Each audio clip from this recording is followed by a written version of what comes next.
Hello बच्चों, मैं नेहा खंडेलवाल आपका स्वागत करती हूँ। बच्चों, हम पढ़ रहे हैं कक्षा 3 और हिंदी विषय में हमारा 15वां अध्याय है अटल ध्रुव।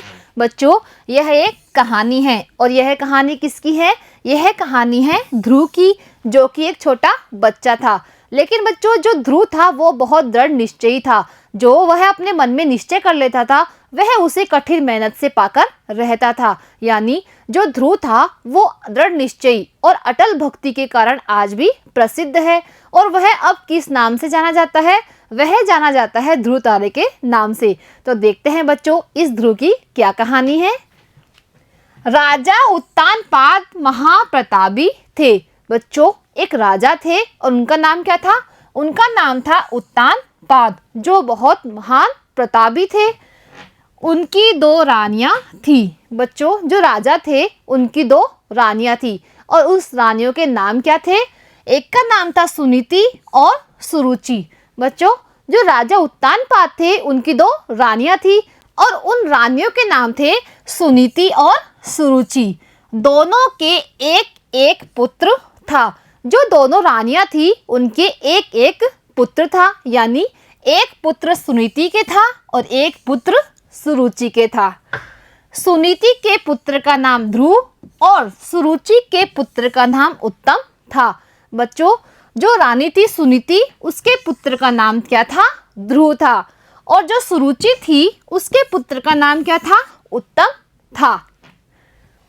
सुनीति बड़ी रानी थी। जो सुनीति थी वो बड़ी रानी थी, परंतु राजा छोटी रानी सुरुचि को ही मान देते थे। बच्चों, जो सुनीति थी वो राजा की बड़ी रानी थी, लेकिन फिर भी राजा है जो अपनी छोटी रानी सुरुचि को ही मान देते थे। यानी वो उसी का सम्मान करते थे। सुरुचि जैसा कहती राजा वैसा ही करते थे। राजा सुरुचि की बातों को ही मानते थे और जो सुनीति थी उसे राजा नहीं मानते थे। यानी राजा उसकी बात बिल्कुल नहीं मानते थे। राज्य के सभी लोग सुरुचि का ही आदर करते थे, क्योंकि बच्चों राजा जिसका आदर करेगा तो प्रजा भी उसी का आदर करती है। तो राजा सुरुचि को अधिक पसंद करते थे, इसलिए जो सारी प्रजा है वो सब भी सुरुचि का ही आदर करती थी। सुनीति का कोई नहीं पूछता था। बच्चों, जो सुनीति थी उसे कोई भी नहीं पूछता था, यानी कोई भी उससे बात भी नहीं करता था। सुनीति अपने पुत्र ध्रुव के साथ महल में अकेली रहती थी। बच्चों, जो राजा था वो किसके साथ रहता था? सुरुचि के साथ। लेकिन जो सुनीति थी वो अपने पुत्र ध्रुव के साथ महल में अकेली रहती थी। एक दिन राजा उत्तानपाद दरबार में बैठे थे। एक दिन की बात है, जो राजा है उत्तानपाद वो अपने दरबार में बैठे हुए थे। नृत्य गान हो रहा था और दरबार में क्या हो रहा था? नृत्य गान हो रहा था, मतलब दासियां नृत्य कर रही थी। सब प्रसन्न थे। सब उन नृत्य को देखकर क्या हो रहे थे? खुश हो रहे थे। राजकुमार उत्तम राजा की गोदी में बैठा खेल रहा था। जो राजकुमार उत्तम था वो राजा की गोदी में बैठा हुआ खेल रहा था। इतने में खेलते खेलते ध्रुव भी वहां आ पहुंचा। बच्चों, जो रानी सुनीति का पुत्र था ध्रुव, वो भी खेलते खेलते वहां दरबार में आ गया। पिता की गोद में उत्तम को खेलता देखा, उसकी भी गोद में बैठने की इच्छा हुई। बच्चों, जो ध्रुव था जब उसने देखा कि पिताजी की गोद में उत्तम बैठा हुआ है तो उसे भी अपने पिताजी की गोद में बैठने की इच्छा हुई। वह दौड़ता हुआ गया और राजा की गोदी में चढ़ गया। बच्चों, जो ध्रुव था वह दौड़ता दौड़ता गया और राजा की गोदी में जाकर बैठ गया। अब देखते हैं बच्चों की आगे क्या होता है। पास ही खड़ी रानी सुरुचि को यह अच्छा नहीं लगा। बच्चों, जो रानी थी राजा की, छोटी वाली रानी सुरुचि, उसे यह अच्छा नहीं लगा क्योंकि वह ध्रुव को पसंद नहीं करती थी। उसने ध्रुव को राजा की गोदी से उतार दिया। बच्चों, जो सुरुचि थी उसने ध्रुव को राजा की गोदी से क्या कर दिया? उतार दिया। ध्रुव को उठाते हुए बोली, तुम यहाँ नहीं बैठ सकते। उसने ध्रुव को राजा की गोदी से उतारा और क्या बोला उसे? कि तुम यहाँ पर नहीं बैठ सकते, यानी तुम इन राजा की गोदी में नहीं बैठ सकते। तुम्हारा यहाँ कोई अधिकार नहीं है। बच्चों, वह उसे बोली कि तुम्हारा इस राजा के ऊपर कोई अधिकार नहीं है। इन राजा की गोदी में तो मेरा बेटा उत्तम ही बैठेगा, तुम यहाँ नहीं बैठ सकते हो। ध्रुव जिद करने लगा, लेकिन जो ध्रुव था वो जिद करने लगा कि मुझे तो राजा की गोदी में यानी अपने पिताजी की गोदी में बैठना है। सुरुचि बालक के भोलेपन पर क्रूरता से हंसी। बच्चों, भोलेपन का क्या अर्थ होता है? भोलेपन का अर्थ होता है मासूमियत। जो बालक था वह बहुत मासूम था। और क्रूरता क्या होता है बच्चों? निर्दय था। तो बच्चों, जब वह ध्रुव जिद कर रहा था तो जो सुरुचि थी, जो कि उत्तम की माता थी, वो ध्रुव के ऊपर क्रूरता से हंसी यानी निर्दयता से हंसी ध्रुव की मासूमियत पर और बोली, तू मेरा पुत्र बनकर आता तो यहाँ बैठता। और उसने ध्रुव से क्या बोला कि अगर तू मेरा पुत्र बनकर आता तो तू राजा की गोदी में बैठ सकता था। अपने पिता का प्रेम पाने के लिए तुझे दूसरा जन्म लेना पड़ेगा। बच्चों, सुरुचि ने ध्रुव से क्या बोला कि तुझे अपने पिता की गोदी में बैठने के लिए दूसरा जन्म लेना पड़ेगा, यानी अगर तू मेरा बेटा होता तो तू राजा की गोदी में बैठ सकता था, लेकिन तू सुनीति का पुत्र है इसलिए राजा की गोदी में नहीं बैठ सकता। अब तुझे राजा की गोदी में बैठने के लिए दूसरा जन्म लेना पड़ेगा, क्योंकि इस जन्म में तो तू राजा की गोदी में नहीं बैठ सकता है। ध्रुव, तू जंगल में जा और भगवान का भजन कर। उसने ध्रुव से क्या बोला कि तू जंगल में जा और भगवान का भजन कर, तेरा यहाँ महल में कोई काम नहीं है। तो देखिए बच्चों, जो सुरुचि थी वो कितनी निर्दयी थी। उसने छोटे बच्चे को क्या बोला कि तू जंगल में जाकर भगवान का भजन कर, तेरा महल पर कोई अधिकार नहीं है और तेरा अपने पिताजी पर भी कोई अधिकार नहीं है। अब देखते हैं बच्चों कि वह छोटा बच्चा क्या करता है।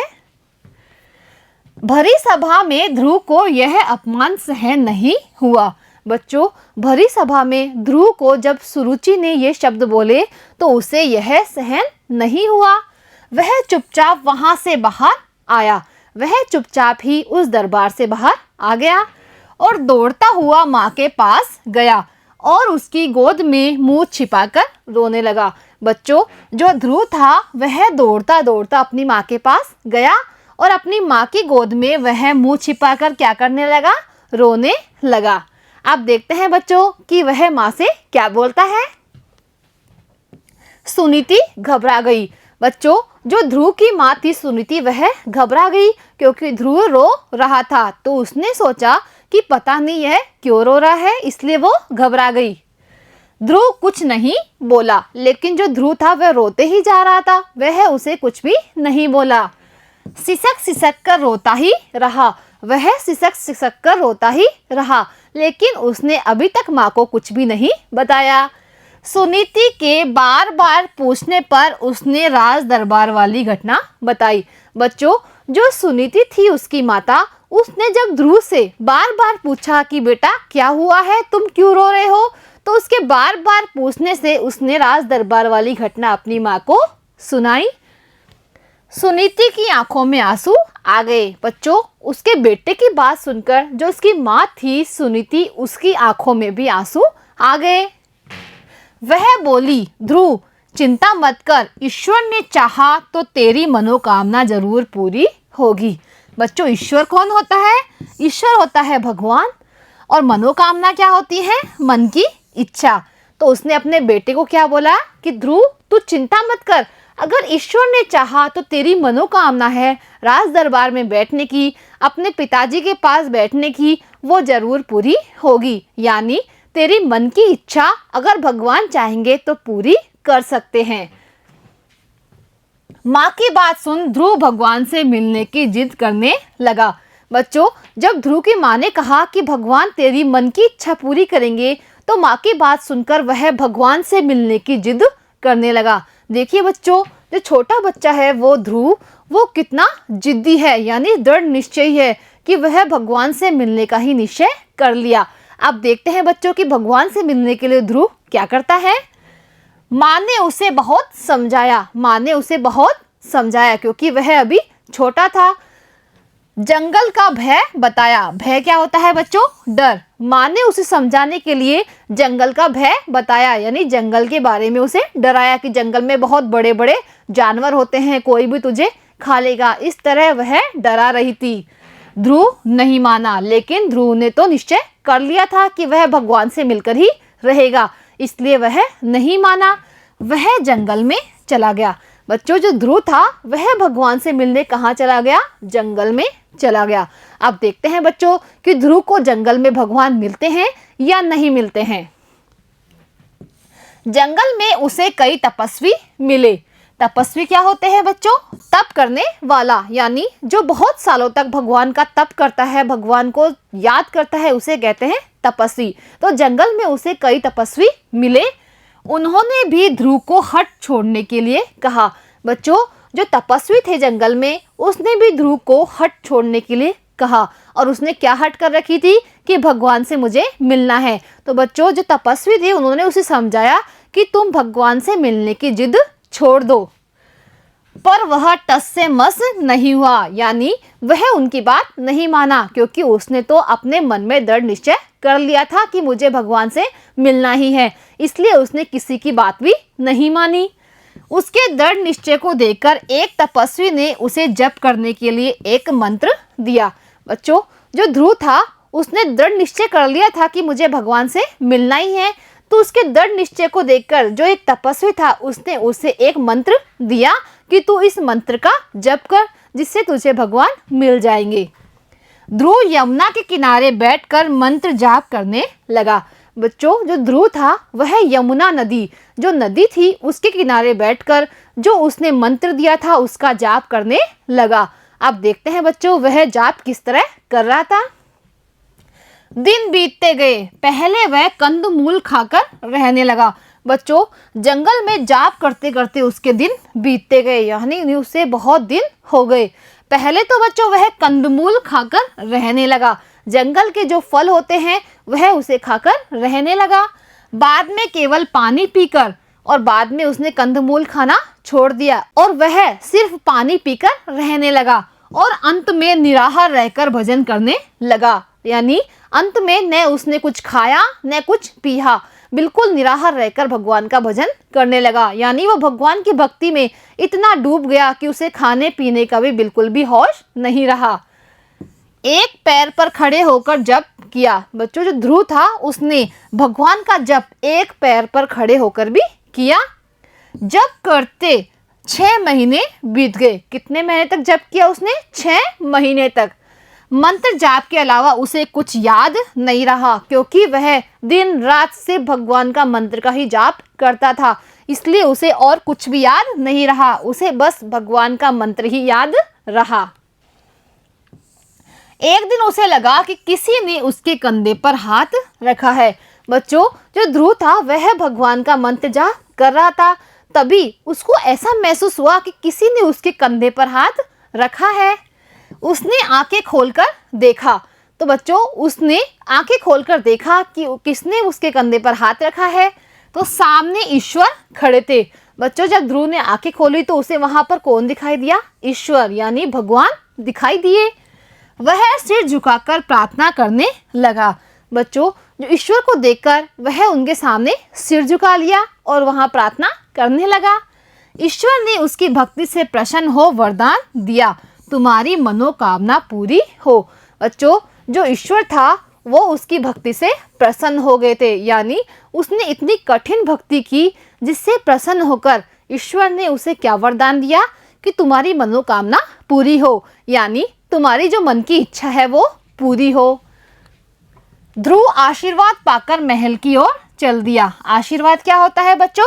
आशीर्वाद होता है आशीष, जो कि उसे भगवान से मिला था। भगवान का आशीर्वाद पाकर वह कहाँ चल दिया? वह चल दिया महल की ओर। नगर में उसका खूब स्वागत हुआ। बच्चों, जब वह अपने नगर में पहुंचा तो वहां पहुंचते ही उसका खूब स्वागत हुआ, उसका खूब सम्मान हुआ। राजा उत्तानपाद अपनी गलती पर बहुत पछताए। जो उसके पिताजी थे राजा उत्तानपाद, वो अपनी गलती पर बहुत पछताए। और राजा ने क्या गलती की थी? राजा ने सुरुचि के कहने में ध्रुव को जंगल में जाने दिया था, तो राजा अपनी गलती पर बहुत पछताए। वे सारा राजपाट ध्रुव को सौंपकर वन में चले गए। बच्चों, जो राजा था उसने अपना पूरा राजकाज का काम जो ध्रुव था उनका बेटा उसको सौंपकर कहाँ चले गए? जंगल में चले गए। ध्रुव राजा बनना, जो ध्रुव था वो अब क्या बन गया? राजा बन गए। रानी सुनीति राजमाता बनी और जो ध्रुव की माता थी सुनीति वो क्या बन गई? राजमाता। अपने दृढ़ निश्चय तथा अटल भक्ति के कारण ध्रुव आज भी आदर के साथ याद किए जाते हैं। अटल क्या होता है बच्चों? अटल होता है स्थिर, यानी जो ध्रुव थे वो दृढ़ निश्चयी थे और उन्होंने स्थिर होकर भगवान की भक्ति की थी। उसके कारण बच्चों वो आज भी बहुत आदर के साथ याद किए जाते हैं। तो बच्चों, ये है अटल ध्रुव की कहानी, जिसने दृढ़ निश्चय और अटल भक्ति से ईश्वर को भी प्राप्त कर लिया था और ईश्वर से उनको आशीर्वाद मिला था।